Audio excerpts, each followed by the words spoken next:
friends, welcome back to my channel. My name is Amelia and today we're going to be doing my September reading journal and TBR. I know we're a few days late, but better late than never, I suppose.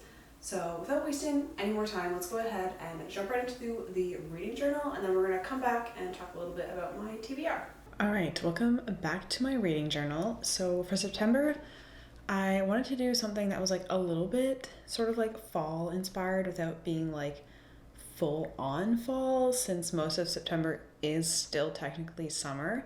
So I decided to go for like a woodland kind of like creatures theme, although so far I've only drawn this fox, so it's kind of more of a fox theme at the moment, but I'm planning through like the like book entries to include some more little woodlandy creatures to, you know, actually like make it a woodland creatures theme. So for this first page, my title page, I decided to do a fox, mostly just because I think they're hella cute. And I feel like when you think of like woodland creatures, like foxes and like deer and that kind of thing comes to mind. And I did deer last month. So while I may use a deer in like one of the book spreads, I'm kind of trying to avoid that because I did just do it. So I don't want to like be too repetitive or anything. So I went with the fox, and I am usually not very good at drawing animals. I find it very difficult. Especially in humans too.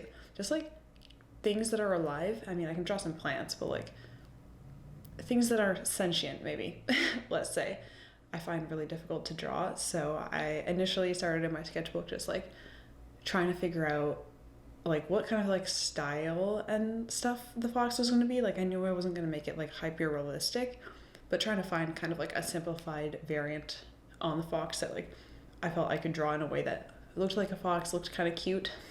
And I settled on this. It's really simple, just like some line work and then coloring it in. And I feel like you see a lot of like, I was initially going to do like, there's like a one pose you see of foxes a lot where they're kind of like, their front end is like twisted one way and their back end the other. And I was trying to do that, but I just could not get it to look good. So I just had to go for the sleepy fox variant instead. And I think it's actually cuter, partially because it's like the fox would probably actually like maybe sometimes do this pose. And this guy's just kind of like holding his little snoot as he has his nap. And then just a really simple like cursive line font for the title, because I don't know, it just seemed to fit the vibe. Like I could have also done probably like a thin line serif font, but I think the cursive just goes the best with this. And I drew in all, as you saw before, like the pencil lines before, just so that I could get it exactly how I wanted it based off like my other sketches and mock-ups of like how I wanted it to look. So I did that, and then I went in with the Pigma FB, which is kind of like a sort of soft tip like brush pen that's not like too soft, so you get a little bit of variation in the line width without getting like too much variation. So I think it helps kind of create a more natural kind of vibe, which is definitely what I was going for with this theme. And then I'm going in just with a regular Crayola super tip to color in the fox in orange. This isn't exactly the orange that I wanted. I think it's a little orangier, and I think foxes should be a little more brownish, but I could not find an orange in my collection that was like exactly the orange I was looking for. So this is what I settled for, and I think it still looks good, and you know, it's not too bad. So yeah, if you're looking for this orange, it's in the 100 pack of Crayola super tips that I've talked about, I think pretty much every single time that I've made one of these videos. So that's your sign to, I guess, grab them if you haven't yet. But it feels like September is trying to, like, I'm trying to get into like the fall mood, have like some fall energy, I suppose you could say. And the weather outside is honestly just like being frankly quite rude, because yesterday it was 35 degrees with the humidity, which is disgusting. And today it's also, I think, supposed to be like 30 degrees. It was like 25 by like 9 a.m. and like I was supposed to go for a run, and I was like, nah, I'm not doing that. I went for one the other day in part of this heat wave, and it was just gross and unproductive. So I'm just gonna wait for it to cool down. And thankfully next week it's supposed to go down to like 20. So yeah, so if you want to know anything about Southern Ontario, it's you'll get something totally different one week than the next, and it just kind of doesn't do a gradual transition a lot of the time. It's just like, hope it's the middle of summer and now it's fall. So yeah, that is what it's like living here, in case anybody wanted to know. But going back to the reading journal, aside from the fox drawing, it's really quite a simple setup. So I have the whole fox drawing that's like kind of complex, but it's really not too bad. It was just like figuring out the like layout and everything that took a little bit of time, and then just like making sure the sketch looked the way I wanted it. But it is pretty simple, just a few line works, you know. And then I didn't add anything else to this page, but I kind of feel like maybe it's missing something, but I'm not quite sure what it's missing yet. So let me know if you think there is something that I should add, like maybe some like tea stained paper or book pages to make it feel more kind of like rustic, I guess would be the word. But yeah, I'm just filling in the fox's white segments with this really pale Crayola marker. It's from the Colors of the World set, and it's just because like I feel like when you leave things white, like really page white that are supposed to be white, it just kind of feels unfinished. And it's like, even if you put a really pale color over top where it's like you can barely see it, it still just like makes it look a little bit more finished, you know. And then I am filling in the circle oval, I guess you would call it, with another green color. It's more of like a light sort of green that leans more blue than like the color of the leaves, just because I need a little background color. And this is a Tombow, and the number is 192 for anybody who's interested. I really love this color. I think I've used it a couple of times in my reading journal already. So yeah, I like the kind of more like muted Tombows because I feel like you can really easily get bright colors in cheaper markers like the Crayola and that kind of thing. But the more muted colors, I feel like are harder to find in those sort of marker sets. So if you're considering getting some Tombows, I definitely recommend going for some more of the like muted and or like pastel kind of ones, because they're a little bit more unique, those colors. So yeah, if you're gonna spend the money, I definitely would go for ones that like you don't think are easily found in cheaper marker sets. And then for my month in review page, I was initially going to do some like animals, but I just like, I need the space really to have all my like statistics and stuff.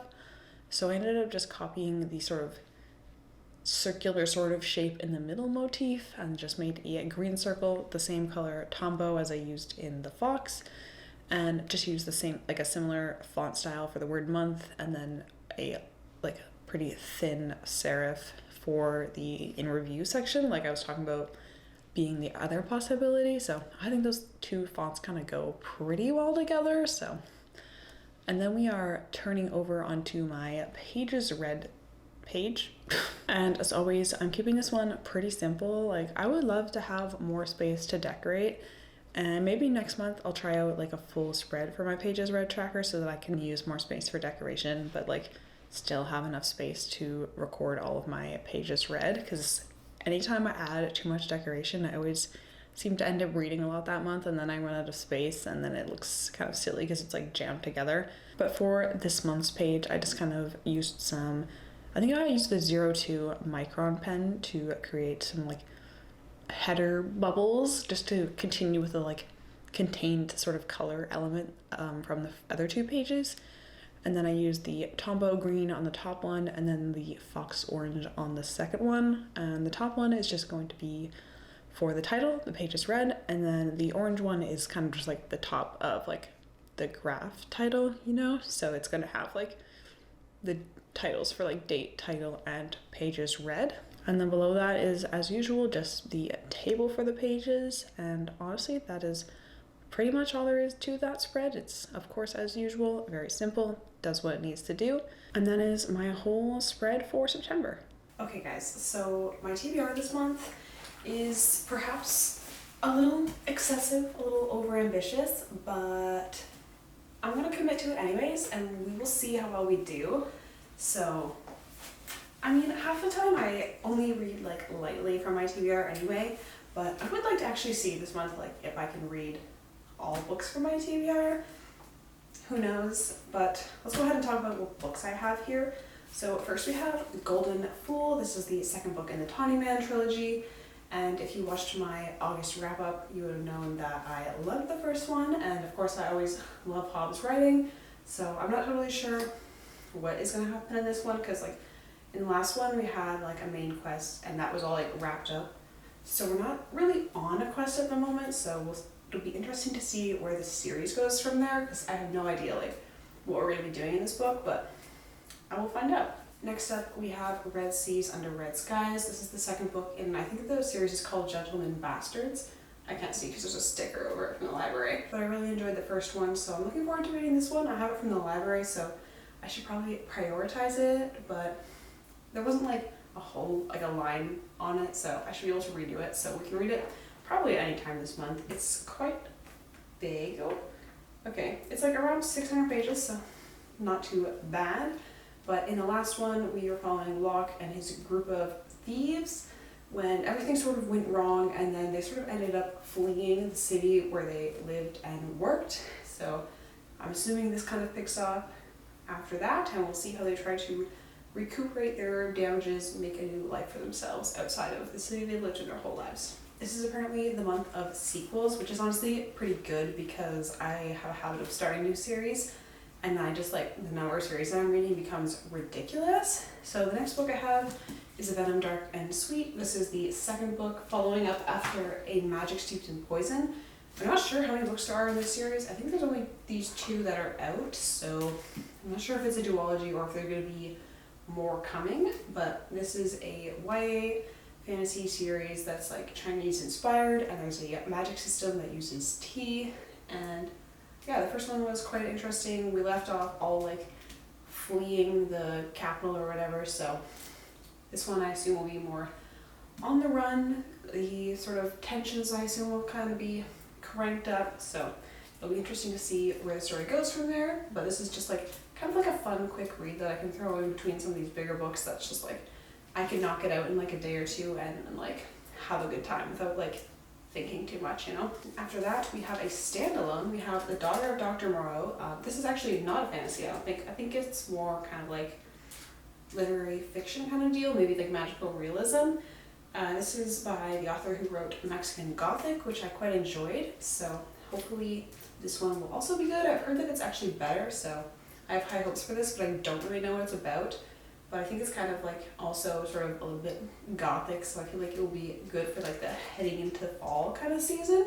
So yeah, that's this one. I don't know too much about it, so I don't have much I can tell you. Then I have 3 Wheel of Time books.